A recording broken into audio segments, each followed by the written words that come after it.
بسم اللہ الرحمن الرحیم۔ میرے پیارے دوستو، عزیز و بہن بھائیو، السلام علیکم۔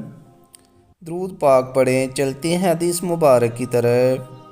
یہ حدیث مبارک بخاری شریف کی روایت ہے جو میں آپ لوگوں کے سامنے بیان کر رہا ہوں۔ حدیث مبارک کو آخر تک لازمی سنیے۔ حدیث مبارک کو سننا نہایت ثواب کا کام ہے۔ شاید اس حدیث مبارک کی وجہ سے آپ کی زندگی سنور جائے۔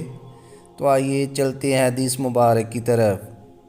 رسول اللہ صلی اللہ علیہ وآلہ وسلم نے حجۃ الوداع کے موقع پر فرمایا، اگر مجھ کو اپنا حال پہلے سے معلوم ہوتا جو بعد کو معلوم ہوا تو میں اپنے ساتھ قربانی کا جانور نہ لاتا، عمرہ کر کے دوسرے لوگوں کی طرح میں بھی احرام کھول دیتا۔